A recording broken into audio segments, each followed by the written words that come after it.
el comunicado oficial de la Embajada de Estados Unidos en México. 7 de abril del 2022, Ciudad de México. Estados Unidos está comprometido a trabajar con México para hacer de América del Norte una potencia energética que encabece al mundo en el combate a la crisis climática y produzca abundante energía limpia con tecnología solar, geotérmica, hídrica, eólica y otras energías limpias. Estas tecnologías de energía limpia pueden impulsar una cadena de suministro integrada en América del Norte, como se visualizó durante la cumbre de líderes de América del Norte. Mis colegas y yo hemos abogado en favor de esta visión de que América del Norte se consolide como una potencia de energía limpia, y en nuestras varias reuniones con funcionarios del gobierno de México hemos expresado nuestras preocupaciones sobre esta y otras reformas propuestas. El gobierno de los Estados Unidos respeta la soberanía de México y sus procesos democráticos. En este tenor de cooperación y respeto que nos preocupa, que la ley de la industria eléctrica de 2021 probablemente abrirá la puerta a litigios sin fin, generando incertidumbre y obstruyendo la inversión.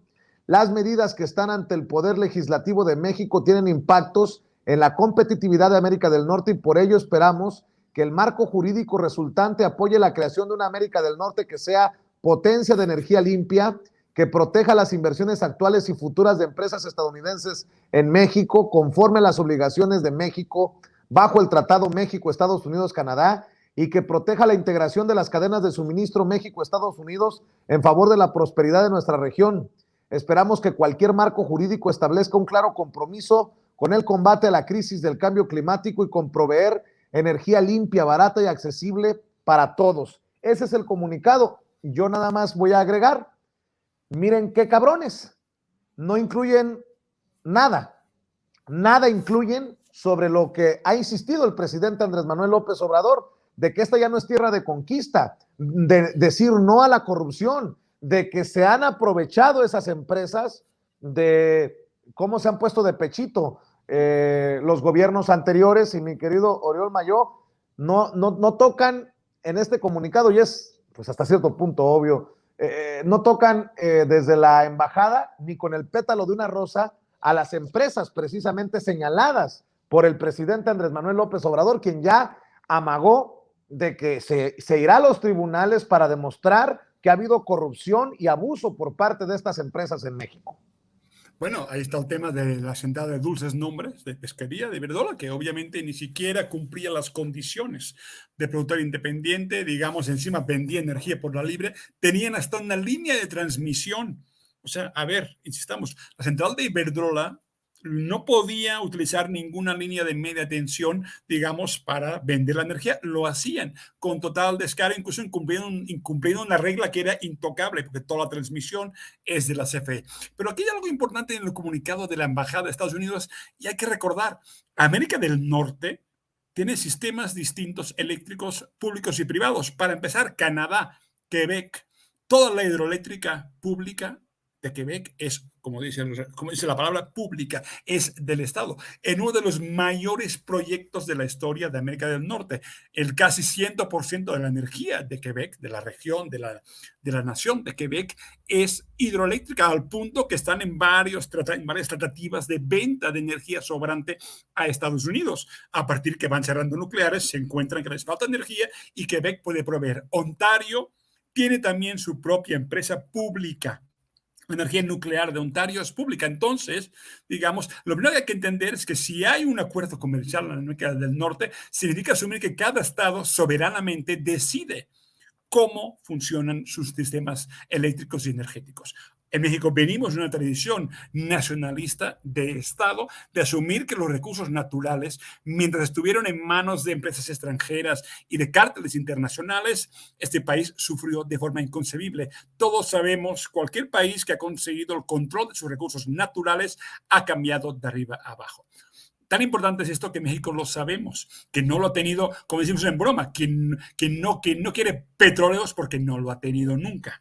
Es decir, hay países que tienen la obligación de buscar, quizá con renovables intermitentes, una fuente de energía distinta porque no tienen ninguna otra, ni gas natural ni petróleo. Entonces, lo fundamental es decirle a Ken Salazar, Estados Unidos, Como le dice Canadá, por cierto, hay vías distintas. Podemos estar de acuerdo en un desarrollo común en la industria, en las cadenas de producción, pero eso no significa de ninguna forma permitir que un país extranjero decida cómo despachamos la energía, cómo se genera y de qué forma también decidimos hace muchos años que el corazón, digamos, de un proyecto, digamos, de nación, consistía en la soberanía sobre los energéticos, sobre todas las cadenas energéticas, petróleo, energía eléctrica y también gas natural. Por desgracia, insisto, la dependencia al gas natural, gracias a nuestros amigos de tantos años con Texas, es muy fuerte y es algo que espero que en el próximo sexenio empecemos a revertir. Tenemos que empezar a invertir en este país, en nuestros yacimientos de gas natural, en el gas vinculado al petróleo, sacarlo de una forma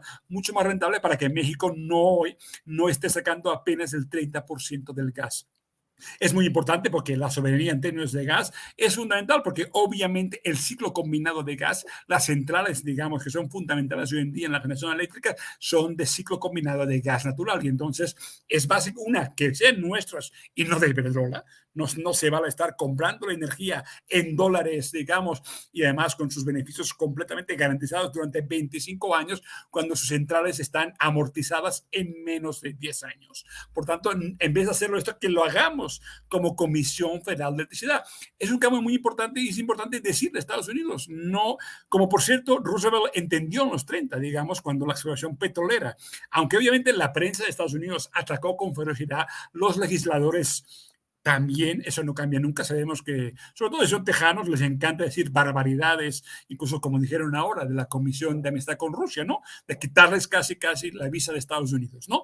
Pero es importante porque hay que marcar una vía. En este país desde los 90, la vía, digamos, colonial ha sido la salida, prácticamente como vemos ahora. Yo creo que están casi pidiendo que Estados Unidos intervenga más. O sea, Ken Salazar, que en un principio tuvo una actitud un poco como mínimo de respeto, ha acabado asumiendo el discurso, digamos, de intervención empresarial. Esperemos que no siga por ahí, porque yo creo que México tiene que demostrar lo que siempre ha demostrado. Ha habido una larga relación con Estados Unidos. Incluso López Mateos era un presidente bastante proimperialista en muchos sentidos de la palabra, pero nunca permitió dos cosas. La relación con Cuba y con el conjunto del continente depende solamente de México. Y segunda, en cuestiones soberanas fundamentales como las energéticas, no puede haber ningún tipo de intervención imperial, tanto de un imperio real como de un imperio ficticio, como es España, que nunca deja de tener esa mentalidad de tener como un derecho, ya no solo de conquista, sino un derecho de hablar, digamos, y pontificar y hasta sermonear sobre lo que tiene que hacer México y el conjunto del continente. Es una cosa que mentalmente no han podido dejar de hacer nunca, sea el gobierno que sea. Pontificar como hacía Felipe González, como hacen actualmente algunos altos funcionarios, pero en el sentido México tiene que seguir demostrando en un contexto muy complicado porque, a ver, es muy importante recordar, en tiempos de Cárdenas no había tribunales de arbitraje. Tipos de Cárdenas, la soberanía era muy compleja, pero era mucho más real. Digamos, no había tantos tratados que obligaban a arbitraje, a juicios, que iban limitando la función del Estado para actuar soberanamente en muchos campos de la industria, de la energía o de la producción. Esto que me ha dado mucho. Por tanto, los límites son, a partir de que firmamos tantos tratados, son mucho menores. Es mucho más complicado. Por tanto, la importancia de hoy es que al menos se dio un margen, aceptando que hay un esquema de mercado que no debería haber, porque realmente y honestamente, ¿qué tendría de malo volver simplemente al monopolio natural, que el Estado, la Comisión, se encargue del 100% de la energía?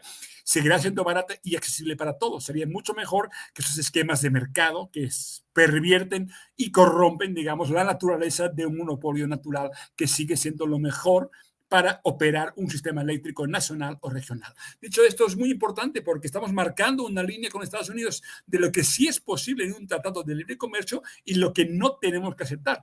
Si esta línea sigue, pero tiene que seguir el próximo sexenio, creo que es un avance muy importante para que se entienda cuáles son los límites de una relación en la cual la dinámica ha sido que, como estamos tan imbricados en lo comercial e industrial, lo siguiente es que el gobierno tiene que funcionar casi como si fuéramos Puerto Rico, como protectorado, que tiene una junta económica que está por encima de cualquier gobierno, que ni pinta nada en Puerto Rico, y tienen que aceptar las decisiones de choque económico que pasan continuamente. La mentalidad de nuestra burguesía mexicana es exactamente igual, que quisieran ser Puerto Rico, vaya, porque de esta manera no habría ninguna opción de soberanía como tiene México, incluso estando en un tratado de libre comercio. Por tanto, es muy importante lo de hoy, es importante esta reacción y es importante que mantengamos ese combate para una defensa soberana, digamos, de la industria eléctrica nacionalizada, que fue la que está ahí y la que tenemos que seguir promoviendo, aunque algunas reglas estén constriñendo, estén impidiendo que funcione. Esta ley de la industria eléctrica es un principio, aunque ahí sí creo, y si quieres hablamos de esto, que eso va a estar mucho más complicado si hablamos de convertirlo en reforma constitucional. Es lo que te pregunto, ¿cómo ves? ¿Qué sigue? ¿Hacia dónde va esto?